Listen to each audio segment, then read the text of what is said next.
Welcome to the Rapid City Stegos Dynasty. Let's quickly recap the Dynasty so far to catch up anyone coming in that's new and relive some memories if you've been here from the start. Here we go. Rapid City University came into existence 3 seasons ago. Buffalo University was hit with a catastrophic blizzard that forced the school to close its doors for good, and the players needed a place to go. Instead of transferring all over the nation, Rapid City University was promoted to the FBS and sent to the MAC Conference. All of Buffalo's roster would go to this school, and a trio of former Ohio State players would turn into coaches and take the reins, led by star wide receiver and ESPN analyst Joey Galloway. Maurice Clarett took over the offense while Mike Doss took control of the defense. Their first season was about finding their identity and building a foundation. They fought hard in big games against Ohio State, Baylor, and others, but came up short time after time. It wasn't all bad though. They'd pull out some overtime games and eventually finish the season at 6-6, becoming bowl eligible. Now, it wasn't expected for this group to become bowl eligible, but they pulled it off and headed to the Arizona Bowl to take on Boise State. This would end up being a thrilling game that came down to the very last possession for Rapid City as much maligned quarterback Kyle Van Treese hit the game-winning touchdown to give the Stegos the bowl win in their first season in the FBS. Still, the outlook for the Stegos in Season 2 was anything but good, with a projected ranking of 125, and to top that off, the Stegos would also lose defensive coordinator Mike Doss to Ohio State and bring in A.J. Hawk to replace him. They'd lose a bucket of seniors as well, namely Kyle Van Treese and defensive end Taylor Riggins, and pretty much all of the starting corners.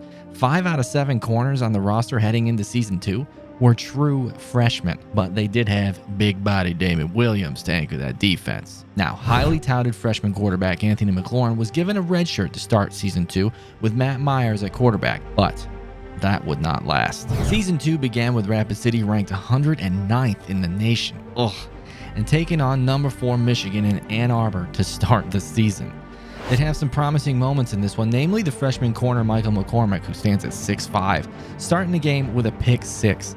But Michigan proved to be too much for the Stego team and pulled away in the end. Now, Anthony McLaurin did not have his red shirt long, as Coach Galloway burned it in Game 2 versus Cincinnati on the second drive of the game. McLaurin would hit Charlie Hall for a 46-yard touchdown in this game on the first of what would be many touchdowns from that connection. Rapid City would fight back from down 14 and win this game in overtime. That triggered a run on wins for Rapid City as they'd rattle off 7 straight, including an upset win over number 20 Miami in Miami, Rapid City's first top 20 win. Then they ran into Central Michigan in the rain. They dropped to 7-2 after fighting the Chippewas to the very end.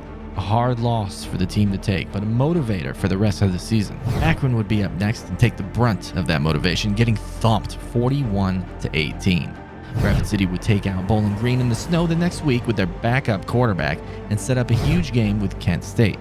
Win the game, and they're in the MAC Championship in their second year of existence. Rapid City would leave no doubt in this one and absolutely obliterate Kent State 48-10 and punch their ticket to their first conference championship game and get ranked in the top 25 at number 23.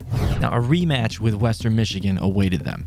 The Stegos had a crazy overtime game with them earlier in the season where the Stegos came back from 21 down in the fourth to win. Rapid City would jump out to the early lead and Western Michigan would attempt to come back but fall short, and the Stegos would win their first ever MAC championship 45-31. They'd finish the regular season at 11-2 and head to the Quick Lane Bowl in Detroit to take on the 6-6 USC Trojans.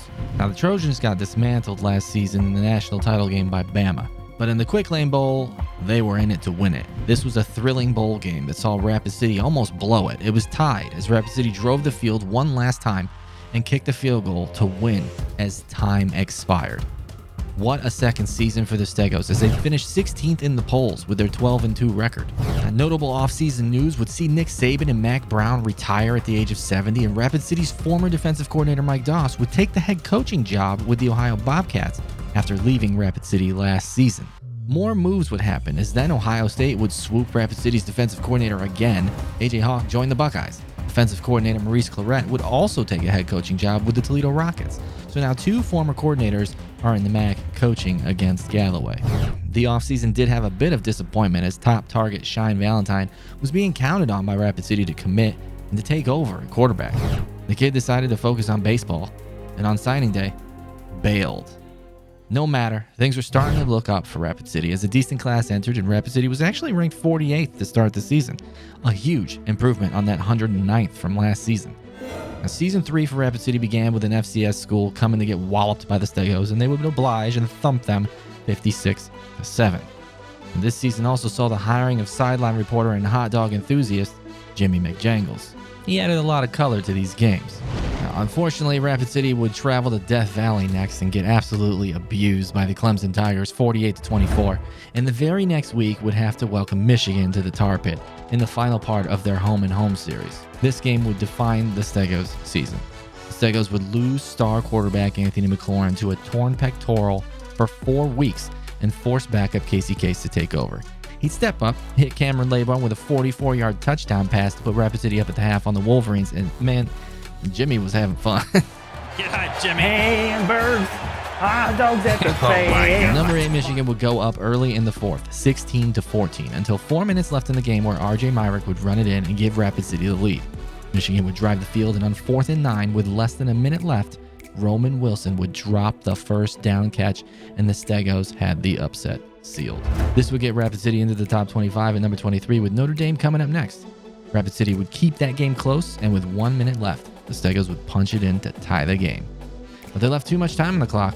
The Rapid City defense choked it away, and Notre Dame won it 24-17. Now, next week, the Stegos traveled to Toledo, and with their third-string quarterback, went to overtime as the kick went off the crossbar for the win. The Stegos would pull it out as the defense would cause a fumble to end it. Rapid City was back in the win column as they took on Western Michigan and got another dub after McCormick's late interception in the fourth sealed that one. Rapid City would win the rest of their games actually on the schedule and land their future quarterback Charlie Barrage on his visit.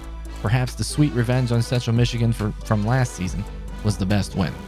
The Bowling Green game saw Rapid City introduce a new segment for studio updates with Mike Dingledumper and Emmy Lockhart, a great addition to the team for updates around the league. Rapid City would finish the season with another MAC title as they took down Eastern Michigan 31-24 in an exciting game and ended up ranked number 7 in the final CFP polls. This year, the CFP expanded to include 8 teams, and that meant Rapid City was headed to the Fiesta Bowl to take on the Michigan Wolverines again. Rapid City jumped out to a 21-0 lead and never looked back.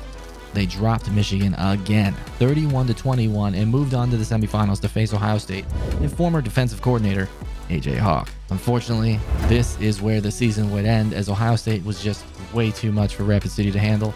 Maybe they spent all their energy the week prior on Michigan. Whatever the reason, they'd head home and watch Clemson win the national title over the Buckeyes as they prepared to move conferences. That's right, the Big Ten was looking to add a few teams from out west, so in a weird move, they invited Rapid City to join the Big, along with another team that was recently promoted to FBS, Fargo University. The two schools are 500 miles apart and are natural rivals to make the blood boil more.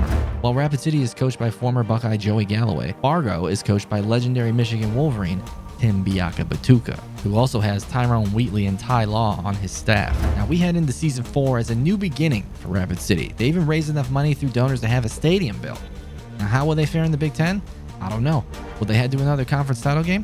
I don't know. Will they pull the upset over number 1 Michigan in Ann Arbor? Or how about the first rivalry game with Fargo? How's that going to go? A lot of things to look forward to. So if you're new, welcome to Rapid City. And if you've been here since the start or for a good while, thank you, and I'm glad you're here for the next chapter. New format on these games is coming for Game 1 versus Texas.